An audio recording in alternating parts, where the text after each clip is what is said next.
Good morning, good evening, good afternoon. This is the Papa Joe Show where Papa Joe knows. I am your host, Papa Joe. It's good to be back. It's good to see you guys. Hopefully, you are doing well. Listen, today we're going to talk about some stupidity that I am seeing in the realm of the SEC. Again, it's almost like he's lost. He knows he's lost. Gary Gensler is not going to be happy with what Congress passes down as far as their legislation and guidelines are concerned. It's very interesting. All of a sudden, it's like he's got to get that one final punch in before they tell him to knock it off and make him go away. So we're going to take a look at that here today. But do me a favor, if you like the content on the show, give me a subscribe. Help me grow the channel out.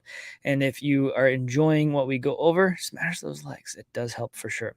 So anyhow, Coinbase CEO, an article out of Cointelegraph. Coinbase CEO says the SEC told it to delist everything but Bitcoin. I don't think that's a good idea for various different reasons. Gensler seems to think he has it up somehow, that he has to tell everyone who's this. He's the boss. He's in control of what people can and can't do around the world of cryptocurrency and finance in general. It's enforcement via what's it called? By no, it's a legislation via enforcement kind of thing, I guess you could say. Anyhow, Brian Armstrong, CEO of Coinbase, claimed that SEC staff said that all cryptocurrencies but Bitcoin are securities and requested the exchange delist all other cryptocurrencies. This was before they sued them. Crypto exchange Coinbase was told by the United States securities regulator to delist all cryptocurrencies on its platform except for Bitcoin, according to Brian Armstrong, the CEO of Coinbase. In a July 31st interview with the Financial Times, Brian Armstrong, so this was today, Brian Armstrong revealed that the U.S. Securities Exchange Commission, the SEC, wanted the exchange to delist everything, delist the nearly 250 tokens on its platform prior to it filing a lawsuit against the exchange. So basically, Gary Gensler, his staff was like, "Hey, all of those tokens, they're not allowed to be on your exchange because there are securities, and we're going to sue you." Yeah. At the time, the SEC reportedly said it believes every asset other than Bitcoin is a security, Armstrong said. Here's the deal. They're not. This is access to technology. Blockchain technology has tokens. Their tokens have a monetary aspect to them. They're monetized tokens. In order to have access to that ecosystem, guess what? You have to, or that platform, you have to buy the tokens. It's like buying a license to like Microsoft Office or Microsoft Word. It's no different. You have to have access to the platform to build whatever you're going to build. If you want to be part of, say, Shopify, you have to pay a licensing fee or a monthly fee or whatever to use their platform. You have to pay per transaction to use their platform. It is no different than a regular company going out there and saying, "Hey, here's our product. This is what it costs," except the cost floats because people can buy and sell and trade. They can spend it. Very, very different. It's technology. And Gensler is so headstrong and he's got his head so far up his butt that he thinks that we are not gonna, he thinks that he's going to be able to crush everything else, all these other businesses, by simply telling the largest crypto exchange in the United States to go out and delist everything but Bitcoin. No, those businesses will die, and that's not okay. This is why last week the House Judiciary Committee, and we talked about this in a previous episode, that the House Financial Committee, or whatever it's called, they have handed down past bills that provide guidance, regulation, regulatory guidance for the SEC and the CFTC around what they can and cannot do when it comes to cryptocurrencies and what actually defines a security in crypto world versus what does not. So we are in for a whirlwind of a lawsuit coming up here very, very soon. Anyhow, Armstrong said, we said, well, how are you coming to that conclusion? They asked how they come to that conclusion. The answer, let's see, because that's not our interpretation of the law, Armstrong added.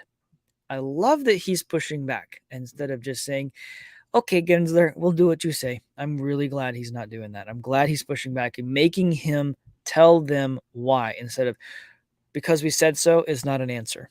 No. He recounted that the regulator said, we're not going to explain it to you. You need to delist every asset other than Bitcoin. I'm sorry, but because I said so is not an answer. Not in this case.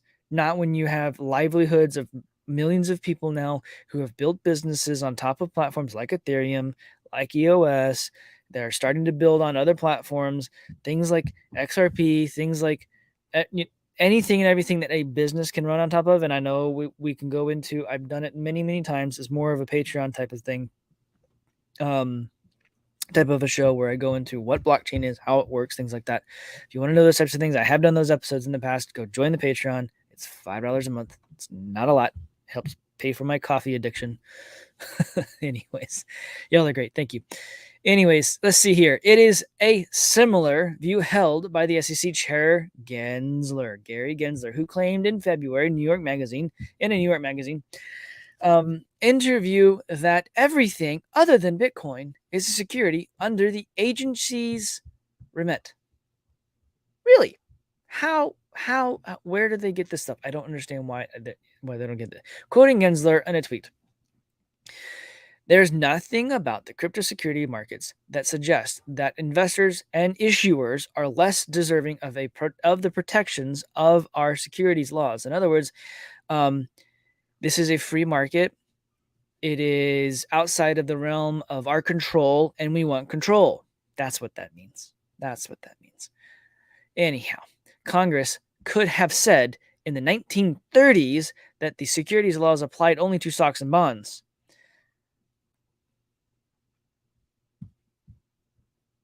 Like they would know that crypto was coming.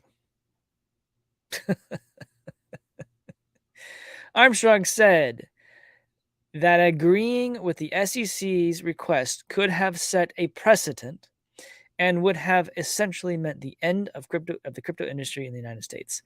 Bravo, Brian. One of these days, I'll shake your hand and say thank you for having the balls to stand up to someone like him and say no. I appreciate that. Everyone, and I think I can speak for anyone and everyone who's in the blockchain space, not just the crypto space, but the blockchain space, there are different, that he said no. It's kind of quoting Armstrong here. It's kind of it kind of made it an easy choice. Let's go to court and find out what the court says. The SEC sued Coinbase in early June, alleging that that it operated as an unregistered exchange and named 13 cryptocurrencies it said Coinbase offered as unregistered securities. And yet there's 250 something odd tokens on Coinbase. They're like, do list them all, but in their lawsuit they only listed 13. That makes zero sense. Anyhow, days earlier, the regulator filed a similar complaint against Binance. Binance, by the way, just won I think it's called a crypto license in Dubai. If you aren't paying attention to what's going on in Dubai, Dubai is probably going to become the financial center of the world, much like New York was. Things are changing, folks. If you're not getting on board, you will be left behind. Crypto is the exit strategy. The stock market will fall out of the sky. The housing market will fall out of the sky, primarily driven by the commercial property, real estate falling out of the sky. There is opportunity after opportunity after opportunity if you know what to look for. I'm telling you, when the world finds out that everything moves to crypto and nobody recognizes it, just like when the internet came out and nobody recognized that it was there except for the few people like Steve Jobs, like, unfortunately, Bill Gates, like people that former CEO of Amazon, like all these people. I don't know all their names off the top of my head, y'all. I don't care. I don't keep up with them too much.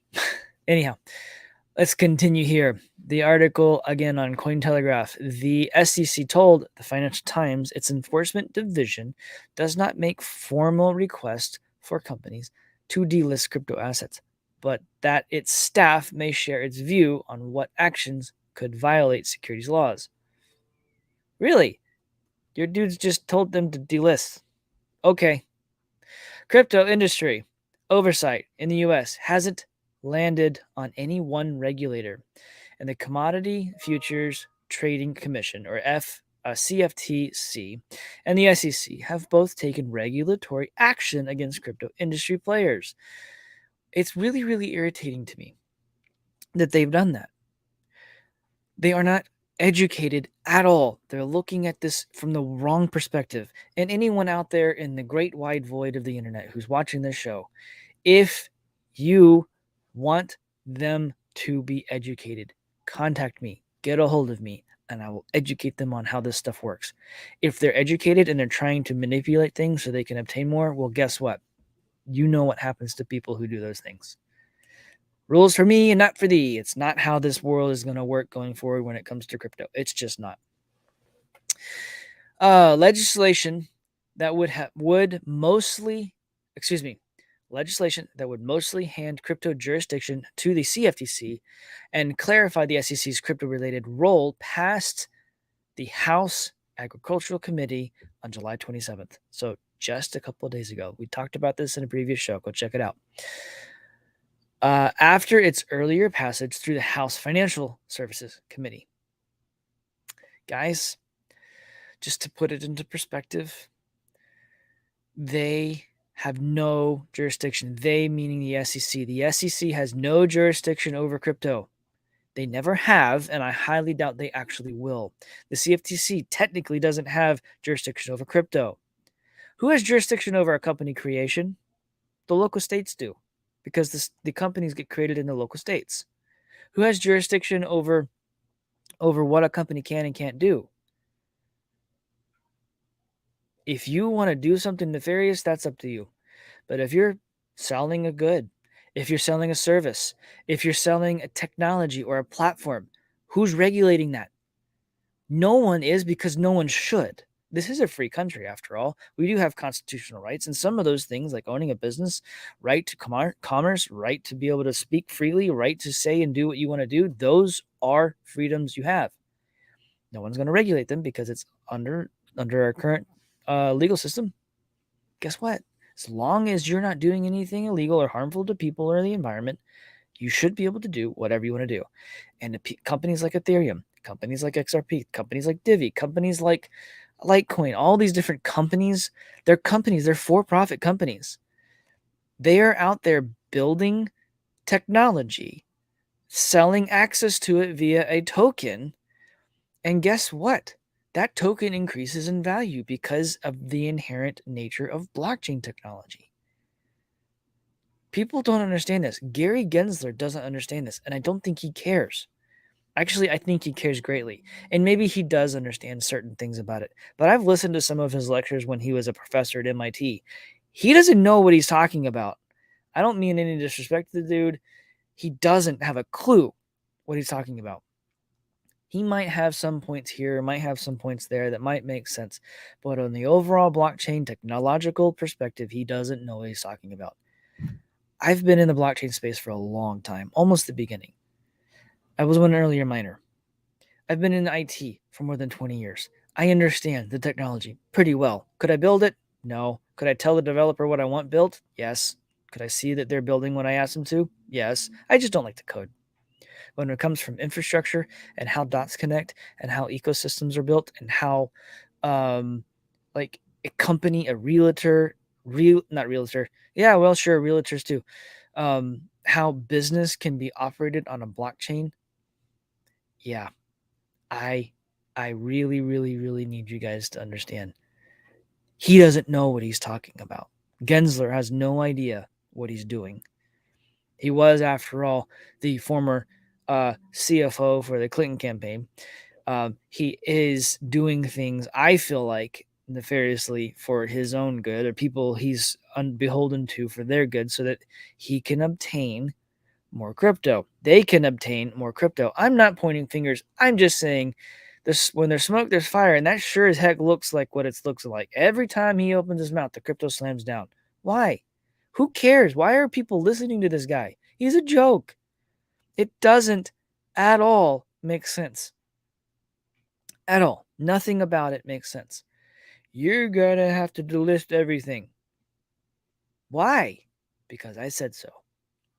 I'm glad Brian Armstrong said no.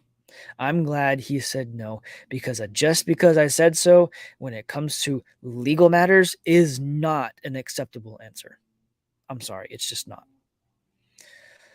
Anyhow, it's been a crazy day for me. I'm going to probably cut this one a little short. Honestly, it's been just absolutely crazy.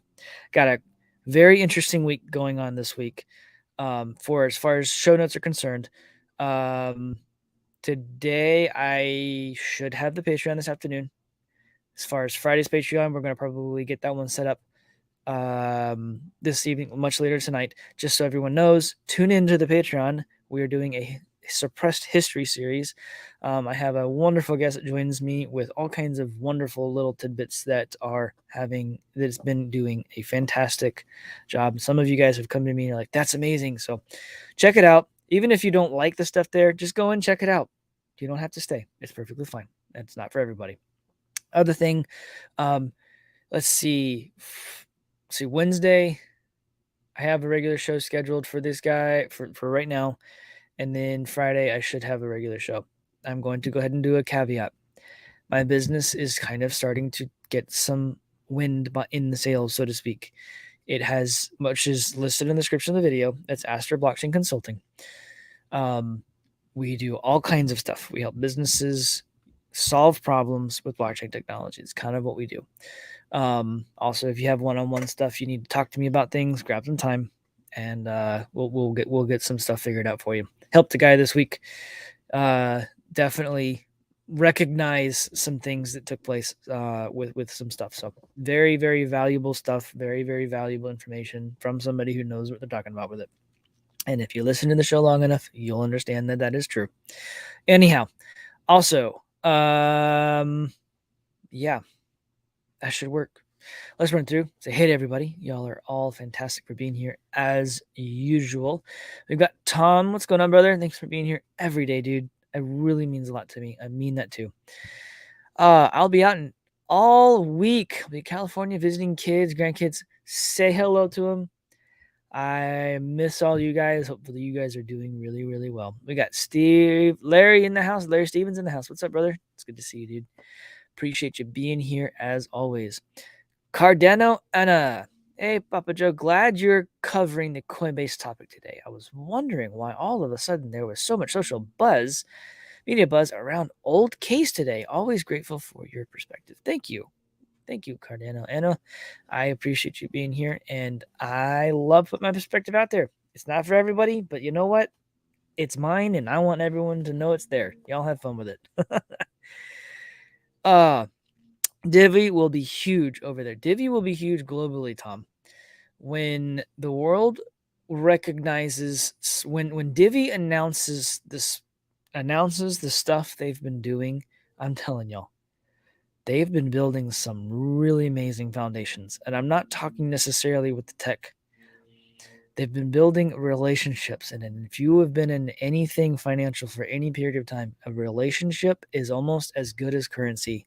Actually, in some respects, it is better than currency. Knowing who to talk to, knowing who to ask things for, knowing who to offer help to, and or knowing when you just having the relationship, it is invaluable. It is very important. Trust matters a lot. So when that happens, when people recognize what's going on with Divi, they're doing the right things. They really, really are. Anyhow, who else we got here? We got Gloria. What's going on? Thanks for being part of the show. I do appreciate it very, very much so. Cardano on again. PAPAJO, you can't take such long breaks from broadcasting anymore. We like your perspective. A great educational experience for us. Thank you, Cardano. It's been crazy recently, for what it's worth. My business is taking off. I got moved to a new team at my other job. I have other things happening, and being out has just been a necessity. So I am trying to make cut more time in for this. So as soon as I can possibly make it happen, I will. So thank you for that, Cardano. Oh my goodness. Okay. Oh yeah, that's right. You took an MIT. You took that MIT course with Gary Gensler, among others, in different institutions. And he doesn't know what he's talking about. That's cool. So you took that with him. That's fantastic. Thanks for throwing it out there and confirming he doesn't know what he's talking about. Anyways, I'm going to go ahead and cut it there. Y'all are great. Fantastic day. I do appreciate it. Y'all be blessed. Have a beautiful rest of the day, and we'll talk to you soon. Take it easy.